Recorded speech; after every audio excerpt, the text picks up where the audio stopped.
What's up, guys? Just here back to my channel. Tonight I'll be doing a review for Aew Dynamite that went overtime again as always. So let's get to it then. Kenny Omega versus with the first match, Kenny Omega versus Blake Christian. Blake Christian's music theme hits, and now he comes at the commentators give fans a quick crash course on who he is. He sells inside the square circle for the first match of the evening. The familiar sounds of Kenny Omega's entrance tune hits, and out comes the reigning AEW International Champion into a monster crowd reaction from the Twin Cities fans. The bell sounds, and all we go. Fans chant "Kenny, Kenny" before they do a thing. Christian hangs. Christian hangs tough coming out of the gate, and even gets in some offense after grossing out the commentary team. Omega ends up taking over and hitting a snap. Dragon Jones has called it. Gotta love the Jones suffix from the human suplex. From there, the cleaner would go to follow that up with his trademark V trigger and one wing angel for the easy pinfall victory in a brief match. And come on, man. I'm sorry, guys, not you. It's just the scrolling thing. Alright, so winner is Kenny Omega. Alright, afterwards, he gets on the mic and says when he told Tony Khan he make it quick, he had no choice but to say yes. He says that won't be the case at AEW Dynasty. He talks about Ricochet and then mentions someone who is new to us but not to him in reference to Speedball Mike Bailey. Bailey's theme hits and how he comes and confronts Omega in the ring, and he congratulates Omega. Omega sarcastically thanks him, escalating laughter from the crowd. Bailey goes on to tell Omega he admires but won't hesitate to kick his head off as Omega begins responding. The two are caught up by Ricochet, who appears on the big screen. He says today is his wedding.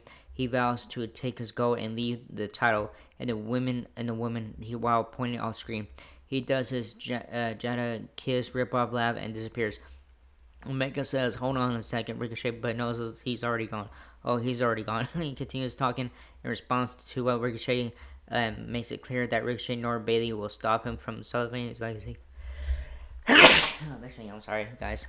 Uh, he says, after that he says, "Oh, by the way, welcome to AEW." He tells Bailey, "I would like to talk more, but I must bid all you adieu. So goodbye, mwah. Good night, bang." Alright, so anyways, I have a video package of Chris Jericho and stuff. Alright, backstage ROH World Champion Chris Jericho, I don't know, I was paying attention. Backstage ROH World Champion Chris Jericho is with the rest of the family tree. He tells Big Bill and Brian King they need to prove they still want to be in the learning tree. They need to do something to prove it or things are over. Okay, Chris Jericho tells Bandido he got Gravity's mask back, which is fine, but the one he really wants is his, he says, he's going to do that and humiliate him in front of his family. I'm sorry, guys, this is a stupid ad. Humiliate him from his family like he did before. He says he knows Bandido wants to win the ROH World Championship again. He offers a title versus mass match for the upcoming AEW Dynasty pay-per-view. Bandido, is it worth risking humiliation? Is it worth risking the disgrace? Is it worth making your money cry again when I take your mask? I think it is. See you at AEW Dynasty. Alright, we have a promo coming up. Inside the arena again, we head to the ring where MJF's theme hits. MJF comes out to a chorus of boos. He enters the ring, running down the St. Paul crowd before calling MVP out to give him the answers he's looking for. MVP comes out to the crowd chanting, "We heard people," before entering the ring. MJF compliments MVP on his cane before talking about the promise he made himself after dealing with Adam Cole of not doing friends again, but he knows that MVP doesn't do friends either. He does business. He tells MVP that he wants to be in the business of hurting people, and he extends a hand. Before MVP can shake on it, the Hurt Syndicate's music hits once more as Bobby Lashley and Shelton Benjamin step out. The tag champs enter the ring. Bobby extending a hand, but not to shake Maxwell's hands. Instead, telling him to hand over the card. MVP looks shocked by this as MJF hands the card to Lashley, and the champ tear it in half. Right, MJF say they can do this right now, but backs off when he's shown a fist by Lashley as MVP tries to insist that they're cool, that everything is cool. Maxwell doesn't seem to think this is cool as he leaves the ring and goes back up the ramp, and out comes Big Bill and Brian Keith. A few verbal jabs are exchanged between Bill and MVP as a big man addresses never being pinned or submitted to lose the titles, and the man that took the titles from him and his partner retiring before the man could get their rematch. The jabs continue as MVP and the tag champs leave the ring, confronting the two men on the stage. Bill says he's going to invoke his rematch with his new partner Keith, but MVP tells the pair to win a match, and then they'll consider accepting the challenge. MVP dropped the mic as the trio head to the back, putting an end to an eventful few minutes on the microphone. We head to commercial break finally. All right, we're backstage with Tony Storm, Thunder Rosa. So when the show returns, we head backstage as Thunder Rosa and Tony Storm address their tag match later tonight in an interview with Renee Paquette during the segment. Also coming up is Rosa's interest in challenge for the title. She never officially lost. Storm insists they need to focus on their opponents tonight, as Megan Bain and Penelope Ford are told to look out for the team of Thunder Rosa. All right, next match coming up: Brody King versus Kyle Fletcher inside the arena. Once again, we head back down to the ring for our next match of the evening. The Dapper Average Roberts brings out Brody King and his opponent Kyle Fletcher, who comes out accompanied by Don Callis, who strangely enough does not join the gang on guest commentary this time. Oh, shocking, whatever. Anyways, early on, Kyle takes control of the match, taking Brody to the corner before moving his pants to reveal Trunks. This gives King an opening to lay into the Don Callis family member, forcing him out of the ring at first, and then taking Fletcher down hard when he returns. He drops Fletcher to the mat with a chop after absorbing two from Kyle, but Fletcher fights back, forcing King to Rose for a couple stomps. After another minute or so of back and forth action, the show shifts gears into a mid-match commercial break with Fletcher in the offensive driver's seat. When the show returns from the break, we see Fletcher hit King with a big shot, only to be driven down hard by Brody. Both men are down as the ref begins the count, but are able to get back up when King takes Fletcher out with back body drop. That forces him to roll out of the ring, only to be dropped to the floor with a dive.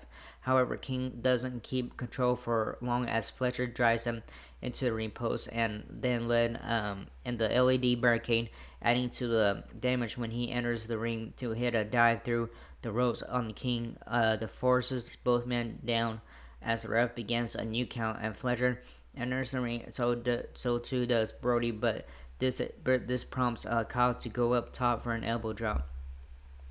Covered by the Pro Star, but it's only good for a 2 count. King powers out of a slam attempt, sending Fletcher toward the corner and onto the canvas with an exploder suplex before bringing him over to the apron, driving him down hard onto the hard part of the ring apron before bouncing on the unforgiving floor. That note, the show heads to another mid-match commercial break as the referee checks on both guys. This time, when we return, we see the two trading shots in the middle of the ring, back and forth. Kyle ends up decking Fletcher for a big pop. Fletcher fights back, however, pulls off the victory just seconds later with a turnbuckle brainbuster. So winner is Kyle Fletcher. Alright, right away, this is going to be another match. Powerhouse Hobbs versus Mark Davis. After the match, Fletcher celebrates the win before he and Davis go after Brody King until the music of Powerhouse Hobbs stops him in their tracks. Hobbs comes running through the crowd and to intercept the family in the ring until King sends Fletcher out of the ring with a clothesline. We head to a break on that note with the total chaos still going. When the show returns, we see the madness still unfolding back at ringside. Officials have tried to calm the situation down between Hobbs and Davis as they get back into the ring, clearing out the security. Hobbs pleads for the bell to sound so he can go back to fighting. The bell sounds and we get his wish and does exactly that. After the two big brutes collide for all 2 minutes or so, Hobbs gets the better of things and nearly drives Davis straight through the mat en route to a quick victory. So winner is Powerhouse Hobbs. Alright, backstage with Nick Wayne, Mama Wayne, and Kip Sabian. Backstage, Lexington staying by with Nick Wayne, Mama Wayne, and Kip Sabian. Nick talks bravely about how he's going to once again show how to properly execute a plan. I repeat, properly execute a plan. After this quick interview segment, the show heads to another commercial timeout. Alright, Swerve Strickland confronts Hangman Page. Okay, when the show returns, Hangman Page is backstage with Nick Paquette. She asks him about the Owen Hart Cup when a very fired up Swerve Strickland gets right. And Heyman's face, Heyman calls Swerve a bitch. It doesn't back down a bit. Prince Nana runs up and tells Swerve they don't have time for this.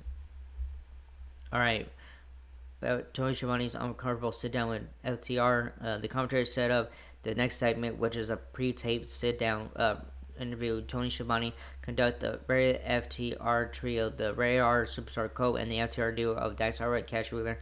Dax vents his frustration about his team losing sight of the tag titles. Cole says that he wasn't trying to take them away from the tag title scene, and a bit of an argument between them leads to Dax saying that he and Cash want a shot at the Hurt Syndicate. Cole then says he like one more shot at teaming up to chase the trio's title. Instead, this leads to Ray FTR and suing Weber a challenge to the Dead Riders for the AEW World Trios Championship at Dynasty. FTR tries wrapping up by saying "Top guys out," but Cole refers Ray FTR out. Alright, we have a set promo coming up with Sir Strickland and stuff, who calls out John Moxley inside the arena. Once again, the familiar sounds of the catchy ass entrance tune for Sir Strickland hits, and out comes a former AEW World Championship laid by the dancing Prince Nana. The two settle in the ring, and Swerve wastes no time calling out John Moxley. The theme for the AEW World Champion hits, and now he comes by himself and Sans Death Riders are requested. He doesn't look a bit rattled either, as the commentators point out. He settles in the ring, his music dies out, and he and Swerve circle and stare each other down. Swerve says he's allowed people to hold on to his title for too long. Before asking Mox what happened, he says the champ hides behind his Death Riders, even Marina Shafir, before saying that despite he claims that no one deserves to be the world champion, that Mox himself doesn't deserve it. He says that Mox keeps the title in a briefcase because he can't even see himself with the title on his shoulder. Strickland asks the champ how his back is doing before saying that everything he needs to be focused on is in front of him right here, right now. The crowd reacts accordingly to the sight of Claudio Castagnoli standing behind Presnana, who looks more than a little nervous to turn around and face him. Mox says they're all chilling before saying that Dynasty isn't about him. It's about Swerve versus Swerve. Who is Swerve really? What is really? Mox knows he knows exactly what Strickland is and what he can be. He had high hopes for Swerve, but he has been disappointed. He has Swerve has a chance to prove himself at Dynasty when he gets to ask himself how far is he willing to go to become champion. There are plenty of questions for him to ask himself, but ultimately he will suffer come April 6th. Mox expresses his anger toward the way the company has been run as of late, saying guys like Swerve gave him hope, but he's not going to just give Strickland a handout. He asks Swerve once again how far he's willing to go, since he calls himself the most dangerous man in AEW. We see Marina stepping onto the apron only to be confronted by Willow Nightingale as Swerve asserts that he is the most dangerous man in this company. When he takes the title at Dynasty, John Moxley can continue to play that role until both men drop their mics, staring at each other as the Dead Riders finally back off. Alright, Mox leaves the ring, escaping the crowd with the Dead Riders until Shafir rushes at Willow to pull her off the apron. The two women trade strikes until Claudio pulls Shafir away, and Dead Riders lead through the crowd as Swerve's music hits to end the eventful segment to promote the Mox Swerve showdown for the go at AEW Dynasty 2025. Alright, we have backstage thing and stuff with the odds and all that. From there, we shoot backstage where we see Kishori Shibata has commandeered a camera as Samoa Joe talks to Hook about messing around with Max Kaiser, who we see talking some tag special about going solo as he is. The Ops eventually catch as the best wrestler alive by surprise as Joe chokes him out before they walk off. We then get video patch of hyping AEW Dynasty 25. On that note, the show shifts gears into a match commercial break. commercial break. I mean, when the show returns, as we see Switchblade Jay White being interviewed backstage, he is asked about big names such as Will Ospreay and Hangman Page already declaring for the Owen Hart Cup. He goes on to do the same and then makes a challenge for later this week. So next match is Top Flight versus Alex Finley and Devil Knight. I'm sorry, I suck at names. Inside the arena again, the theme for Top Flight hits, and out comes a duo of Dante and Darius Martin.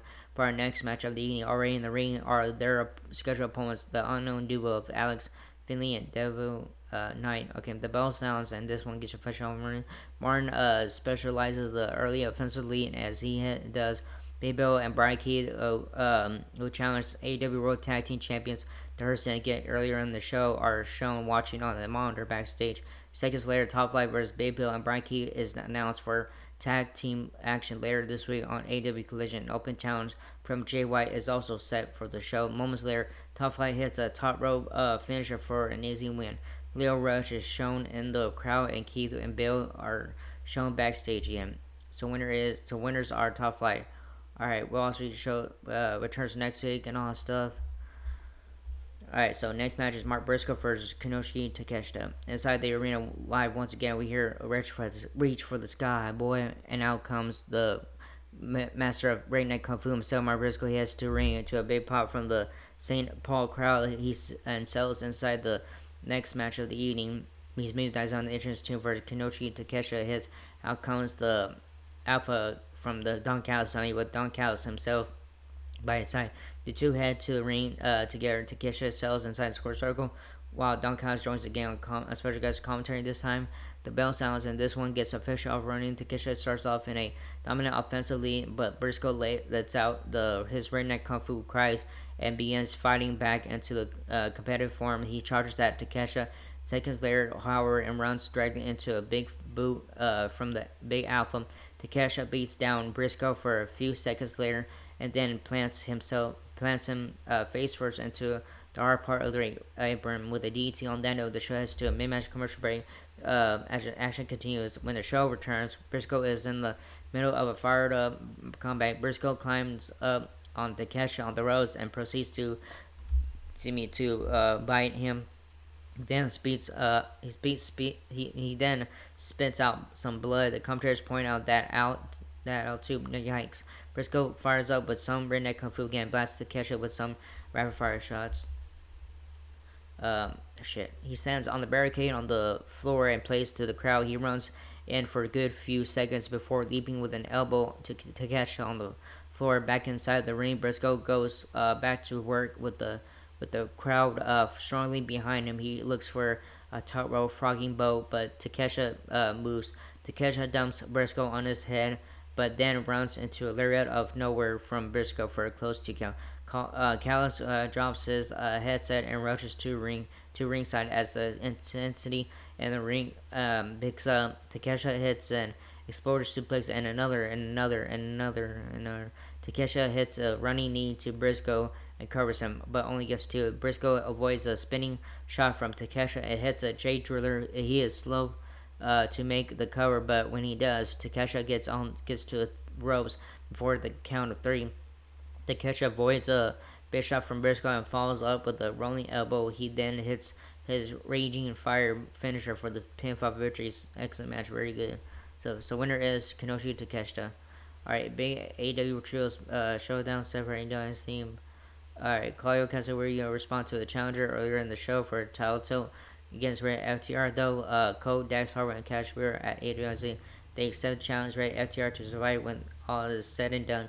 This show has to another commercial break. Alright, MVP talks to her Kid about MJF and all that stuff.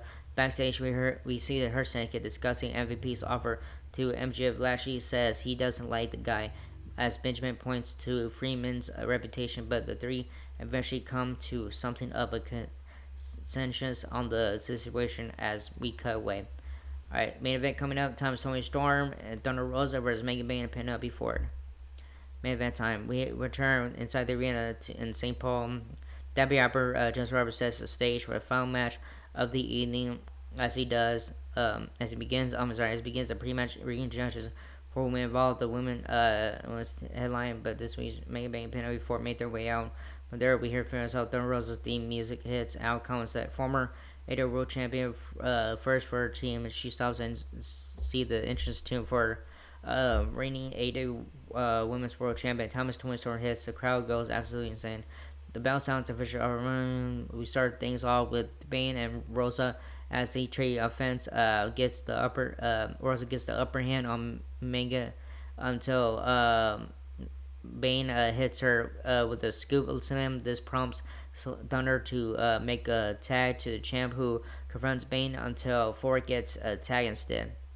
She takes Tony to the canvas, only for the champ to take control as the tag is made to Rosa, and the pair double team forward, leading to a running drop kick by Rosa off the back of Storm for a cover and a near fall. Rosa continues to dominate the action as the show heads to a mid-match commercial break. When the show returns, after some more back for action, we see Bane and Ford shift the offensive momentum in their favor. Ford takes out Rosa while Bane finishes off Storm in the ring. Bane makes the cover and gets the 1, 2, 3 and the win for herself and Ford. The two celebrate as the Skyward runs down the updated lineup for AEW Dynasty 2005. That's how this week's show is. There's a blah blah. So winners are Megan Bane and Penelope Ford. Yeah, so it was a okay show tonight and stuff, and yes, that one good match was Mark Briscoe and Kenoshi Takeshita was good. That was very good right there and stuff. So yeah, whatever. Anyways, I don't care. But anyways, that was it for this video. Hope you like it or not, whatever and stuff. So yeah, that was it. So like, subscribe, hit that button, leave a comment. If you guys want to leave a comment stuff, I don't care what you guys do. And that was it. I'll see you guys in next video for WWE Friday Night SmackDown. All right, laters.